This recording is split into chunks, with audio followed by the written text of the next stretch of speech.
সবাই এসে গেছে। শোনো, আজকের আমরা সবাই একসঙ্গে খাবো।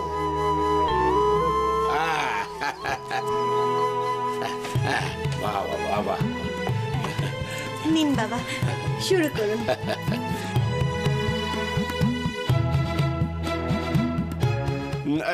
শুধু তুমি খেতে বসে যাও।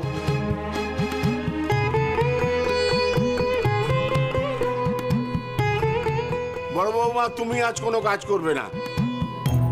মেজে বৌমা আর ছোট বৌমা সব করবে।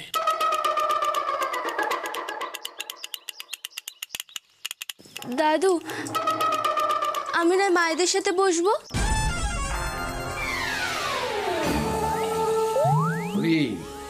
ঢিলে দিস না, ঢিলে দিস না, শুধুকে জোর করে বসিয়ে দে, বুঝলি? আরে যেমন চলছে চলুক না, ওই জটিলা কুটিলা। শক্তের ভক্ত, নরমের চুম। শোন, সে একটা আধখানা ভাঙা মাছ দিয়ে বলবে যা ভেঙে গেল। ঠাকুরদা, আপনি পারেন বটে।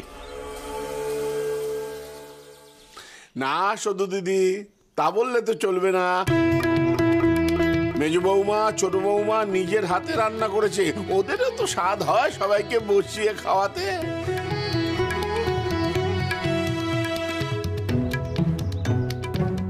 কে বৌমারা?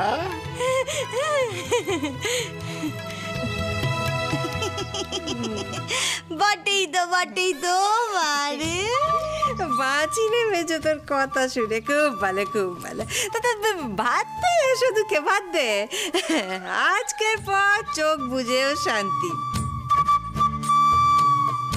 অসতু মা, দাঁড়িয়ে রইলি কেন? বস।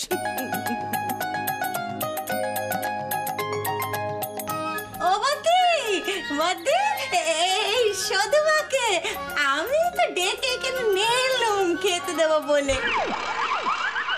বাবা, তাই না বাবা? হ্যাঁ, সে তো বটেই।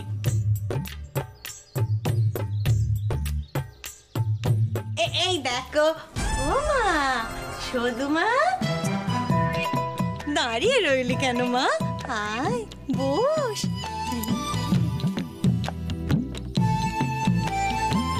বাবা, বাবা, আজকে সূর্য পূব দিকে উঠেছে, আপনি দেখেছেন? না মানে, এ তো ব্রিটিশ নিজের থেকে বলছে আমি ভারত ছেড়ে চলে যাব। ভারতবাসী, আমাকে ক্ষমা করো।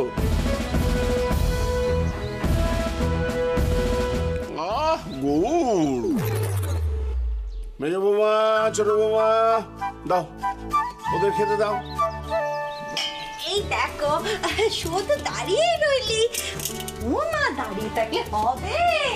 আয় মা, আয়, বস, আয়।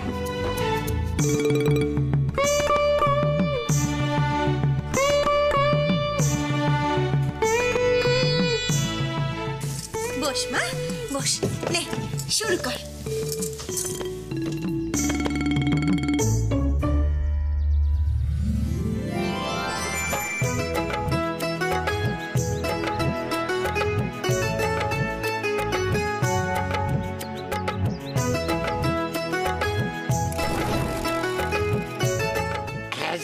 ঠিক ঠিক, ওকে দাও। হ্যাঁ,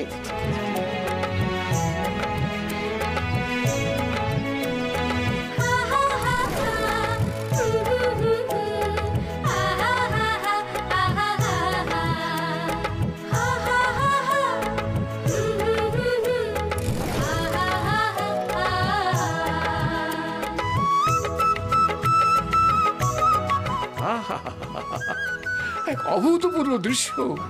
টাকাদুম টাকাদুম টাকাদুম টাক।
দিনি পেটের ৭০ একটা।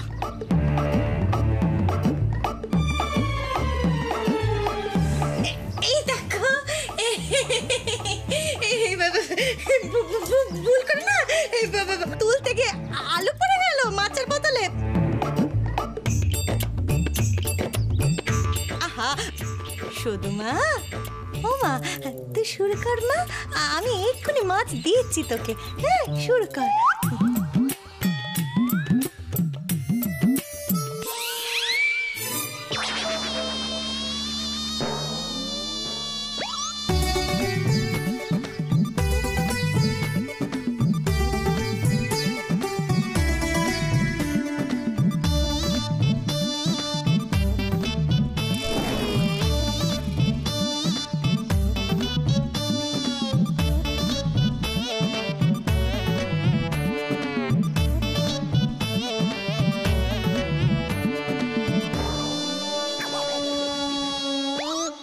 কি হলো?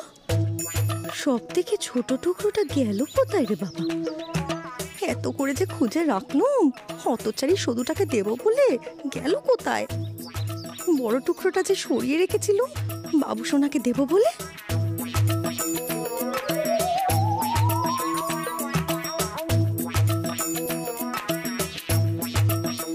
দেখো রি, ভূতের নারী টন, বুঝলি? বলেছিলাম। এখন ছোট বৌমা ডুবুরি নামিয়ে ওই ছোট্ট একটা মাছের টুকরো খুঁজে বেড়াচ্ছে।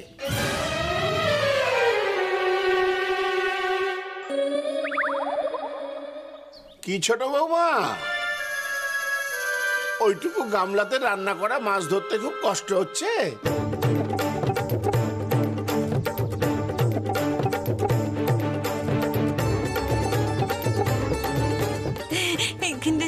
না না বাবা না, সদুবার জন্য তো সব থেকে বড় মাছের টুকরোটা আমি খুঁজছি, ওর জন্য তো সময় লাগছে।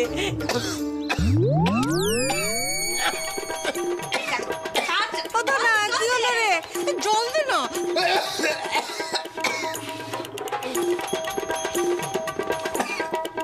সত্যি ছোট করে তুমি খাওয়ার সময় এমন একটা কাণ্ড বাঁধাও না যে বিষম খেতে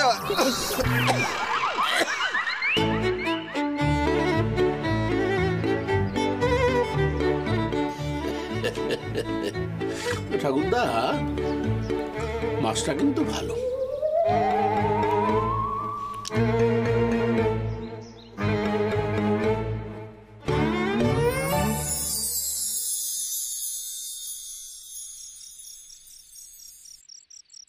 সাতাশ একে ২৭, ২৭ দুগুণে ৫৪, ২৭ একে ২৭, ২৭ দুগুণে ৫৪।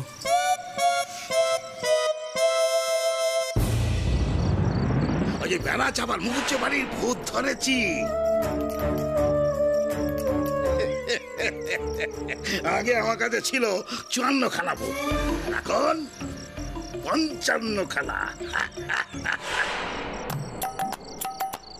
৫৫ যা ওই পাকা মেয়েটাকে হাড়ির মধ্যে তো বসিয়ে রেখে দিতে পারতো ২ দিন।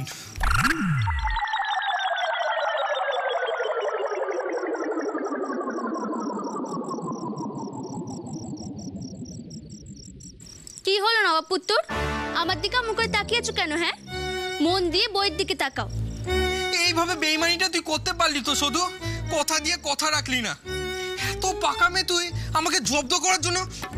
দেখ না তোর কি হয়, তুই গালে কামড় খাবি, তোর গাল ফুলে যাবে।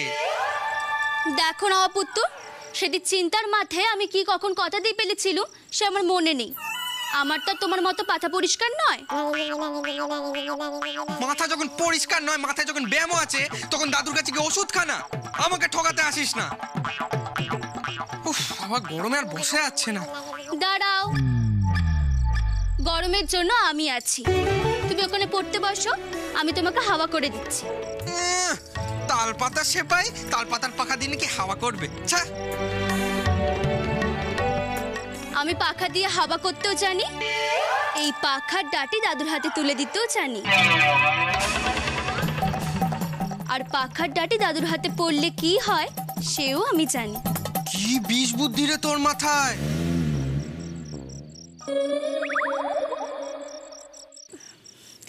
ঠিক আছে, অমন গোল গোল করে তাকিয়ে আর কোনো কাজ নেই পাপ্পু। এবার তুমি পড়তে বসো তো, আমি তোমাকে হাওয়া করে দিচ্ছি। সব কিছু ছেড়ে দিয়ে এই সব করার জন্য তুই আমার পিছনে পড়ে আছিস না? তোর মাথায় তো জিলিপির চেয়েও পেঁচালো বুদ্ধি বেশি। ও তোমার মন গড়া কথা, আমি আমার গোলমেলে অঙ্ক বুঝিনি। এবার তুমি পড়তে বসো। ক্যাচ কলা বসবো।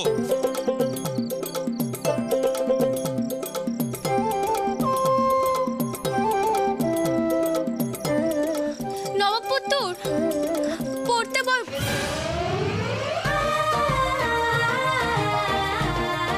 পাগলেও নিজের ভালোটা বোঝে, আর এত দেখছি সেটাও বুঝছে না।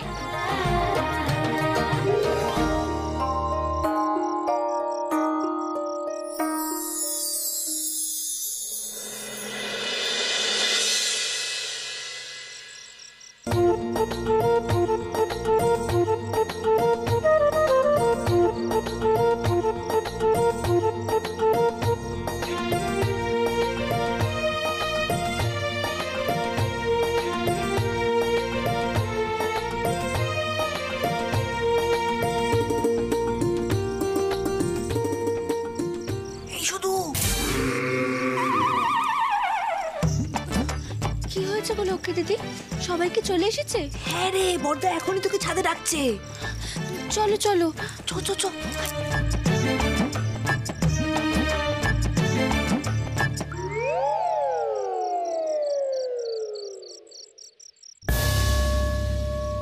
হে ভিক্ষু, ক্ষমা করে দেবেন আমায়, আমি এই লক্ষণ রেখার বাইরে বেরিয়ে আপনাকে ভিক্ষা দিতে পারবো না।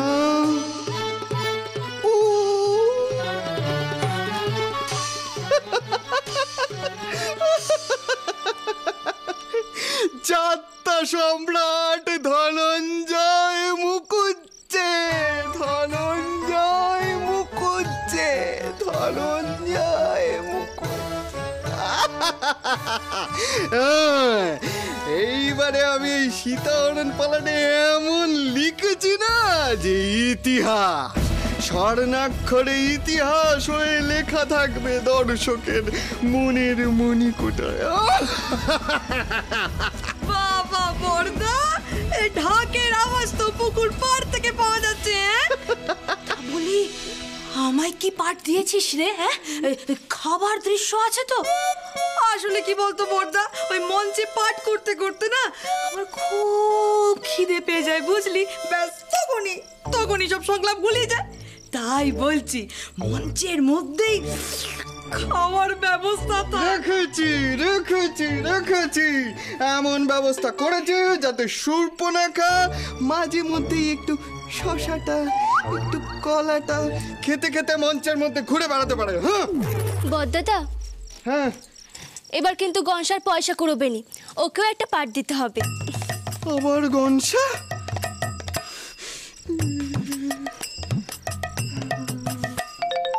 পেয়েছি আমাদের গনসা এমনি যা লাফালাফি করে, আমার পরিচালকের চোখ বলছে যে ও স্বভাব অনুযায়ী ওই হনুমানের পাঠটা বেশ ভালোই করবে।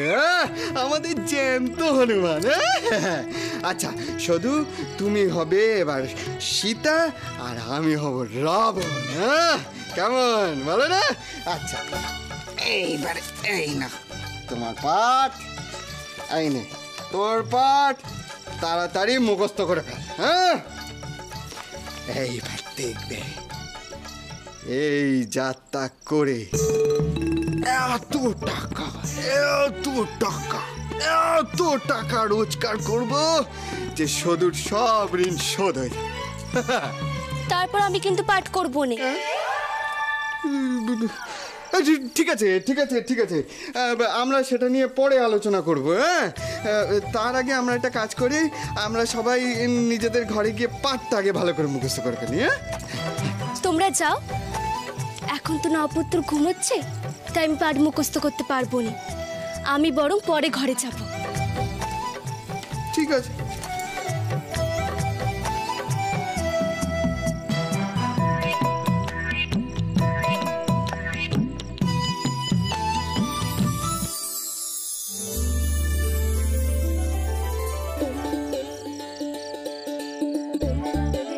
ইস, গংশটা মামা বাড়িতে চলে গেল। এখানে থাকলে কত মজা হতো।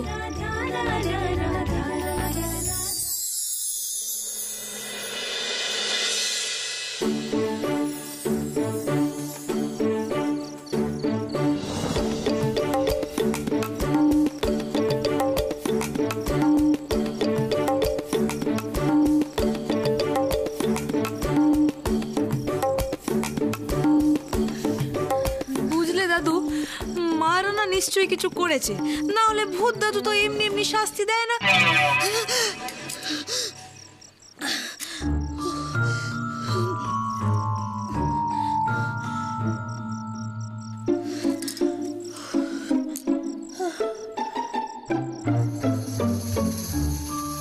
নক্কিটা বড্ড বার বেড়েছে, ওর একটা ব্যবস্থা করতেই হবে। মারে,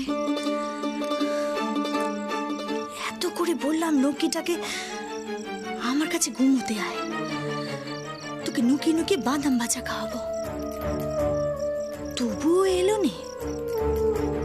খাবারের থেকেও বেশি ওর কিসের এত টান? না না, আমাকে আশপাশটা খুঁজে দেখতে হবে ও কি করছে। হ্যাঁ, শুধুর সাথে মিলে আবার কোনো কাণ্ড করে বসতো না তো? হ্যাঁ, না না, ওই শুধুটাকে তো একা ছাড়া যাবে না, ও তো সব মোর হাতেই ফেলবে। না না, সব মোর হাতেই নেবে ও।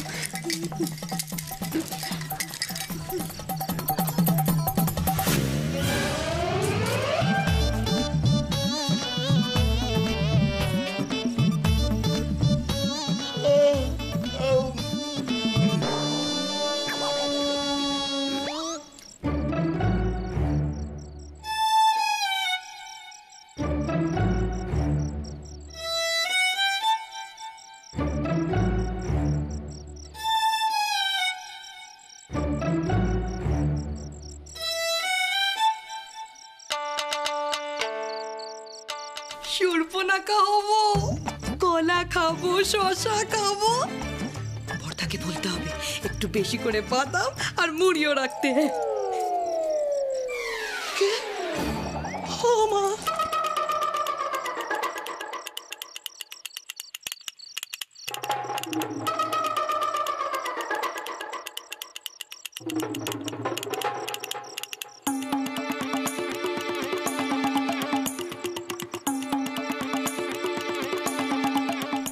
নক্কিকে আমায় খুঁজে বার করতেই হবে, যেভাবেই হোক। দরকার পড়লে এই পুরো বাড়ি তন্ন তন্ন করে খুঁজবো আমি আজকে।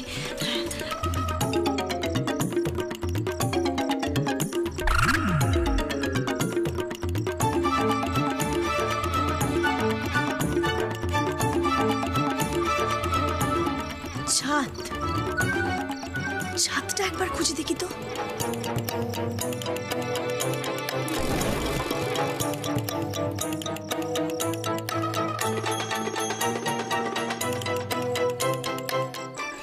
সীতা, সীতা মা, রক্ষা করো আমায়।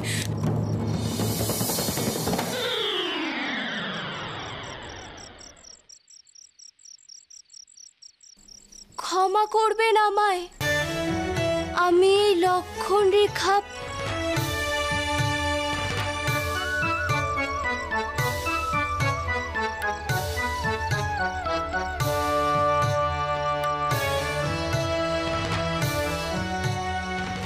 ক্ষমা করবেন আমায়, আমি এই লক্ষণ রেখার বাইরে গিয়ে আপনাকে ভিক্ষা দিতে পারবো না।